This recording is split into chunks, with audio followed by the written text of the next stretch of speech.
मध्य प्रदेश की शिवराज सरकार ने केंद्र की आयुष्मान भारत योजना के नाम पर खूब वाहवाही लूटी, लेकिन सीएजी की रिपोर्ट में चौंकाने वाले खुलासे हुए हैं। कैग की रिपोर्ट में मध्य प्रदेश के आयुष्मान में अव्वल होने की पोल खोल दी है। मध्य प्रदेश में आयुष्मान भारत योजना में बड़ा फर्जीवाड़ा हुआ है। प्रदेश में आयुष्मान योजना के तहत मुर्दों का इलाज किया गया।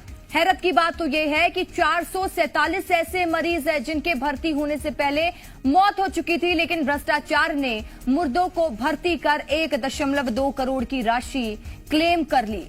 तो आप समझ रहे हैं भ्रष्टाचार कितना बड़ा है। तो आयुष्मान कार्ड योजना, इस योजना का मकसद था कि गरीबों को लाभ मिल सके।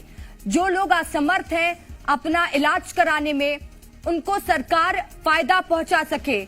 और जब भी बीजेपी के दिग्गज मंच पर पहुंचे, उन्होंने आयुष्मान कार्ड योजना की तारीफ की और कहा मध्य प्रदेश में आयुष्मान योजना सफलतापूर्ण है और लोगों को आयुष्मान कार्ड से फायदा हो रहा है। तो देखिए फायदा किस तरीके से हो रहा है कि यहां पर मुर्दों का भी इलाज कर दिया जाता है, मुर्दों के नाम पर पैसा क्लेम किया जाता है। इस तरीके से आयुष्मान कार्ड का इस्तेमाल मध्य प्रदेश में हो रहा है। इस तरीके से स्वास्थ्य व्यवस्था में भी फर्जीवाड़ा हो रहा है, हर क्षेत्र में फर्जीवाड़ा हो रहा है। सीएजी की जो रिपोर्ट सामने आई है वो चौंका देगी आपको, क्योंकि देखिए आयुष्मान योजना के तहत मुर्दों का इलाज कैसे चल रहा है। 447 मुर्दों का इलाज कर 1.2 करोड़ की राशि क्लेम भी कर दी गई।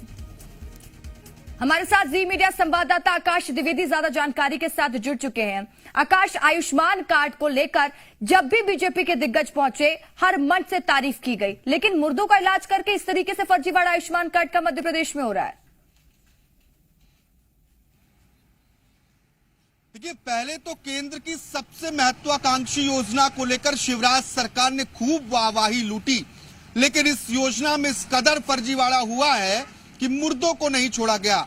ये बात हम नहीं कह रहे हैं, ये पैन इंडिया जारी हुई कैग की रिपोर्ट कर रही है। और कैग की इस रिपोर्ट में मध्य प्रदेश फिसड्डी है, क्योंकि बड़े पैमाने पर आयुष्मान कार्ड के तहत भ्रष्टाचार किया गया है।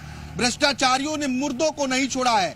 447 पेशेंट ऐसे हैं जो अस्पताल में भर्ती होने से पहले ही मृत हो गए।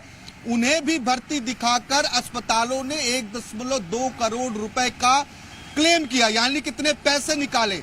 अब 8000 से ज्यादा मरीज ऐसे हैं जो एक ही समय में, एक बार में अलग अलग अस्पतालों में इलाज करा रहे हैं। भ्रष्टाचार का अंदाजा लगाइए आप कि मैं बीमार हूं, मैं एक अस्पताल के साथ ही 4 अस्पतालों में और भर्ती हूं और मेरे नाम पर अलग अलग अस्पताल पैसे क्लेम कर रहे हैं।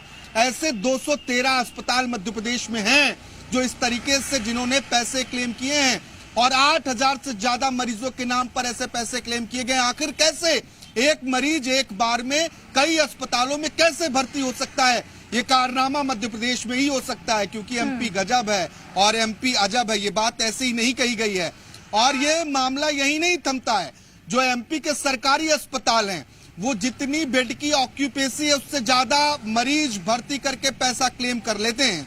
अब देखिए, ऐसे 25 अस्पताल हैं जहां पर मरीजों की क्षमता से ज्यादा मरीजों की संख्या दिखाई गई और पैसे क्लेम किए गए। देखिए, एमपी के जवाहरलाल नेहरू कैंसर अस्पताल, ये सरकारी अस्पताल है, यहाँ 100 मरीजों के लिए बेड है, लेकिन 200 से ज्यादा मरीजों को दर्शाया गया, उनके नाम पर पैसे लिए गए। और लापरवाही की हद तो तब हो गई जब तय किए गए पैमानों आकाश, ये रिपोर्ट जिम्मेदारों के पास नहीं पहुंची है क्या? वो क्यों नहीं कह रहे इस पर कुछ? लगातार सरकार ये दावे करती आई है, मंच से वादे करती आई है, और सीएम शिवराज सिंह चौहान तो अक्सर कहते हैं भ्रष्टाचारियों पर हम तुरंत एक्शन लेंगे, तुरंत एक्शन लेंगे। कहां है वो एक्शन? दरअसल अब सबके मुंह में दही जम गई है, क्योंकि ये रिपोर्ट तो संसद में पेश हुई। ये कैग की रिपोर्ट है, कोई मामूली रिपोर्ट नहीं है। और इस रिपोर्ट के बाद सरकार के दावों की हवा निकल गई है। जितनी वाहवाही लूटी थी, सारी वाहवाही धरी की धरी रह गई। यही नहीं, जो डिफॉल्टर अस्पताल से, उन अस्पतालों के रिकवरी के मामले में भी मध्य प्रदेश के हालात देश में सबसे ज्यादा खराब हैं। 96% की वसूली अभी भी होनी है, यानी कि महज 4% की वसूली ही सरकार कर पाई। 96% की वसूली भी नहीं हो पाई, इसमें भी लापरवाही।